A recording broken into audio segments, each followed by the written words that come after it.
आगे बढ़ते हैं, आपको बताएं मोटरवे M1 पर इस्लामाबाद टोल प्लाजा से रशका इंटरचेंज तक शदीद बारिश के बायस ट्रैफिक की रवानी मुतासिर है। तर्जमान मोटरवे पुलिस के मुताबिक तेज बारिश और फिसलन के सबब हादसा के खदशे के पेश नजर मुसाफिर गाड़ियों का दाखिला वक्ती तौर पर बंद कर दिया गया है। जबकि पुलिस हुकाम का कहना है कि मोटरवे पर सफर करने वाले मुसाफिरों को हिदायत दी जा रही है कि इस वक्त मौसम की सूरत हाल को मद्देनजर रखते हुए गैर जरूरी सफर से गुरेज करें। जबकि बारिश का सिलसिला वक्फे वक्फे से जारी भी है और हालात मामूल पर आने तक दाखिला बंद रहेगा। बिल्कुल, आगे बढ़ते हैं, आपको बताएं पाकिस्तान अक़वाम मुत्तहिदा की सलामती कौंसिल की सदारत जुलाई में संभालेगा। अक़वाम मुत्तहिदा में पाकिस्तान के मुस्तक़िल मंदूब सफ़ीर आसिम इफ्तिखार की सेक्रेटरी जनरल एंटोनियो गुटेरेस से मुलाकात हुई है और इस जुलाई में सलामती कौंसिल के मुजद्ददा प्रोग्राम ऑफ वर्क से तफसील से आगाह किया गया है। और आसिम इफ्तिखार ने कहा कि पाकिस्तान सलामती कौंसिल की अपनी सदारत को खुले, शफाफ और मुशावरती अंदाज में अंजाम देगा।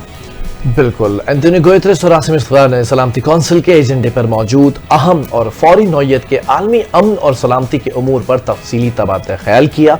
सफ़ीर आसिम इफ्तिखार अहमद ने कहा कि अक़वाम मुत्तहिदा के चार्टर के मकासद और उसूलों की पासदारी और तनाज़ात के पुरअमन हल के जरिए आलमी अमन और सलामती के फ़रोग़ के लिए रुकन ममालिक के दरमियान मजबूत अज़्म भी मौजूद है। जी, सफ़ीर आसिम ने पेचीदा आलमी चैलेंजेस से निपटने के लिए इज्तिमाई कोशिशों की अहमियत को उजागर किया और कसीरुल-जहती सिफारतकारी और तनाज़ात की रोकथाम से मुतालिक सेक्रेटरी जनरल की कोशिशों की भरपूर हिमायत का इआदा भी किया है।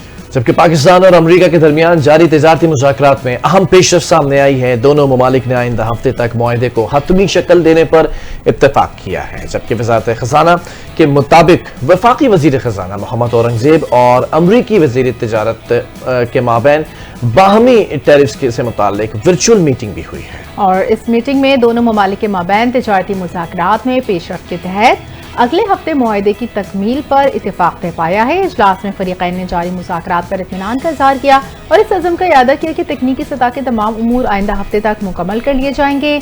मीटिंग के दौरान दोनों ममालिक ने इस बात पर जोर दिया कि तिजारती मुआहदा दो तरफ़ा ताल्लुकात में नई जहद पैदा करेगा और यकसा फ़वाइद के हुसूल को यकीनी बनाएगा। जबकि दोनों हुकूमतों ने इस बात पर भी एतमाद का इजहार किया कि जल्द ही एक जामे तिजारती मुआहदा तय पाया जाएगा जो पाकिस्तान और अमरीका दोनों के लिए फायदेमंद साबित होगा। हाँ, तो अब जो है जैसे ही ये जंग के बादल जरा छटे हैं तो अब ट्रेड पे बात की जा रही है और दोनों ममालिक के दरमियान ये मुलाकातों का सिलसिला और इजलास का सिलसिला जारी है और अब ट्रेड के मुतालिक ये लोग डिस्कशन कर रहे हैं। तो ये अच्छी बात है कि आगे बढ़ रहे हैं। अमरीकी जो सदर हैं डोनाल्ड ट्रंप, वो बेसिकली फोकस्ड रहते हैं कि कहीं ना कहीं से कोई ट्रेड आ जाए या ट्रेड चले, क्योंकि अमरीकी जो अवाम है वो जंगों से बहुत ज़्यादा मायूस हो चुकी है। पिछले 3 दिहाइयों से America was in the situation of war, was involved in war in Middle East। तो अमरीकी सदर की बात कर लेते हैं। अमरीकी सदर डोनाल्ड ट्रंप ने एक बार फिर पाकिस्तान के आर्मी चीफ फील्ड मार्शल हाफिज सैयद आसिम मुनीर की खुलकर तारीफ की है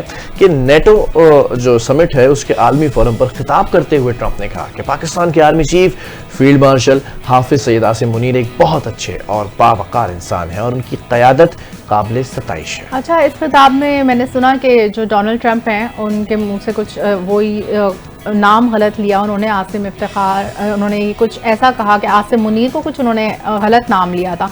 तो बहरहाल उनकी क़यादत को उन्होंने काबिल सताइश कहा है। ट्रंप ने अपने दौरे हुकूमत में पाक भारत कशीदगी के दौरान जंग को रोकने के इक़दामात को अपनी हुकूमत की बड़ी सिफारती कामयाबी भी करार दिया है और कहा है कि मैंने पाकिस्तान और भारत दोनों से कहा है कि जंग नहीं, तिजारत करो।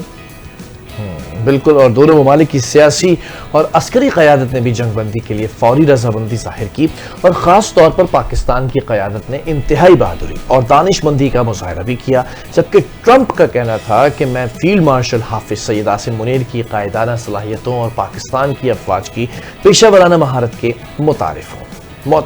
जी, और उन्होंने कहा कि अमरीकी सदर ने नेटो समिट के आलमी फोरम पर भी पाक भारत जंग बंदी का क्रेडिट लिया। ये इक़दाम खित्ते में अमन के फ़रोग़ के लिए एक नुमाया संग मील था। ठीक है भाई, आप क्रेडिट ज़रूर लें जंगों के ख़ात्मे का, लेकिन ये कि वापस दोबारा कोई जंग शुरू ना करें, ये ज़्यादा इम्पोर्टेंट है। बिल्कुल ठीक है, अमरीकी सदर की कुछ और बातें कर लेते हैं। और अमरीकी सदर डोनाल्ड ट्रंप ने एतराफ़ कर लिया है कि ईरान ने बहादुरी से जंग लड़ी है। अगले हफ्ते मुज़ाकरात भी हो सकते हैं, जबकि दुनिया में जो भी मुज़ाकरात का ख्वाह है अमरीका उसके लिए तैयार है। अच्छा, देखते हैं कि अब ये ईरान से जो मुज़ाकरात करने जा रहे हैं फिर से उनको ज़ाहिर है ये फोर्स करेंगे अपने न्यूक्लियर प्रोग्राम को डिसमेंटल करने के लिए, और फिर से क्या आगे बात बढ़ती है ये देखना ज़रूरी है कि फिर से कोई जंग का माहौल तो पैदा नहीं होता, क्योंकि नेटो समिट से खिताब करते हुए उनका कहना था कि ईरानी जौहरी तंसीबात मुकम्मल तबाह हो चुकी हैं। गुज़श्ता हफ्ते ईरानी जौहरी तंसीबात पर कामयाब हमला किया, अमन के लिए जो हो सका हम करने किया। अमरीकी हमले की वजह से ईरान इसराइल की जंग बंदी हुई। मुझे नहीं लगता कि ईरान और इसराइल के दरमियान दोबारा जंग होगी। माजी में भी हिरोशिमा नागासाकी पर हमले से जंग ख़त्म की गई थी, और डोनाल्ड ट्रंप ने यह भी कहा कि अमरीकी फ़ौज का शुमार दुनिया के बेहतरीन अफवाज में होता है। हमें एक शानदार फतह हासिल हुई है। ईरानी एटमी तंसीबात पर अमरीकी आबदोज़ों ने से मिसाइल दागे गए, जबकि ईरान की जौहरी तंसीबात अफवाल नहीं रहेंगी। ठीक है, हर मुल्क को अपने जो है हक़ दिफा हासिल है, और अपने कामयाबी के झंडे गाड़ने की जो बात करते हैं, तो ठीक है, उन्होंने जो इस जंग से जो इनके अहदाफ थे वो पूरे होने की बात की है कि जैसे उन्होंने ईरानी तंसीबात मुकम्मल ख़त्म कर दी हैं और जंग जीत ली है। मतलब वो इस तरह से बात करके ये साबित करना चाह रहा है दुनिया पर कि America is great and America has mediated in this war, और सब चीज़ें मतलब सारा क्रेडिट अमेरिका अपने लिए लेकर जाना चाह रहा है। तो ठीक है, वही बात डॉक्टर हुमा बकाई की कि विन विन सिचुएशन होनी चाहिए। तो ईरान के तमाम मिसाइलों को मार गिराया गया है। उनका कहना था कि ईरान के कतर पर हमलों से कोई नुकसान नहीं हुआ।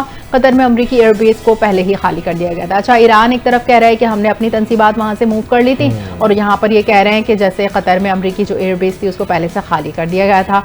तो हमारे पास दुनिया के बेहतरीन हथियार मौजूद हैं। अमरीका ने क़याम अमन के लिए भरपूर किरदार अदा किया। डोनाल्ड ट्रंप ने इस बात पर भी जोर दिया कि नेटो के रुकन ममालिक बजट का 5% दिफा पर खर्च करें, जबकि अमेरिका तनहा नेटो की मदद नहीं कर सकता। नेटो के दीगर ममालिक को भी दिफाई बोझ उठाना होगा। मतलब वो आ गई ना पॉलिसी, आ गई डू मोर पॉलिसी जो हम हमेशा कहते हैं।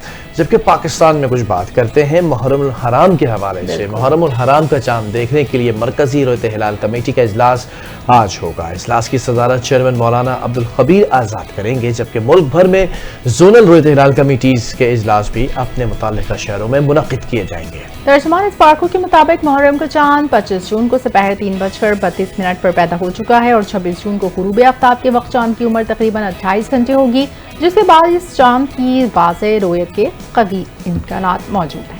जबकि कराची में गुलबहार के इलाके में फ्लैट में गैस भर जाने से आग लगने की वजह से एक खातून झुलस कर जाबाक हुई है, और ये वाक़या हुआ है कल रोनुमा। जबकि पुलिस के मुताबिक गुलबहार में रिहायशी इमारत के ग्राउंड फ्लोर पर फ्लैट में गैस भर जाने से धमाका भी हुआ है, और धमाके से आग लग जाने से 50 साल खातून झुलस गईं, और वो जख्मों की ताब ना लाते हुए दम तोड़ गईं।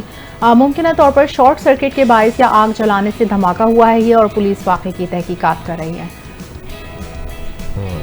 जब ये हमेशा हम जब बात करते हैं ये जो भी खबर आई खातून की, गैस सिलेंडर्स हो या फिर गैस के जो वॉल्व्स होते हैं, जो अक्सर और बेशतर हम ये बेसिकली होता क्यों है, इसको ज़रा सा मैं आपको बता दूं कि पहले तो ये होता था 24 घंटे गैस आती थी, ठीक है। अब ये होता है कि गैस की लोड शेडिंग होती है। अब गैस का चूल्हा आपने ऑन किया हुआ है और उस पर खाना जो है वो बनाया जा रहा है, एकदम से गैस चली जाती है तो आप वो पतीली हटा के तो रख देते हैं, लेकिन वो चूल्हा बंद करना भूल जाते हैं। जब आप बंद करना भूल जाते हैं और गैस दोबारा आना शुरू हो जाती है, उस जगह पर 1 घंटे भी अगर वो चूल्हा खुला रहे और उसमें से गैस निकलती रहे, वो पूरी जगह पर भर जाती है गैस। और अगर आप कोई चिंगारी लगा दें, कोई माचिस जला दें, कोई लाइटर जला दे, या नॉट इवन कोई हल्का सा शॉर्ट सर्किट भी कहीं पर हो जाए, तो वो एक धमाके की सूरत में ये इख्तियार करता है सूरत। तो एक पब्लिक सर्विस मैसेज भी होना चाहिए बेसिकली कि अगर ये लोड शेडिंग हो रही है गैस की, तो ठीक है, इसको हुकूमत को तो टेकअप करना चाहिए, लेकिन लोगों को थोड़ा सा एहतियात करना चाहिए कि चूल्हा खुलाना छोड़ दें।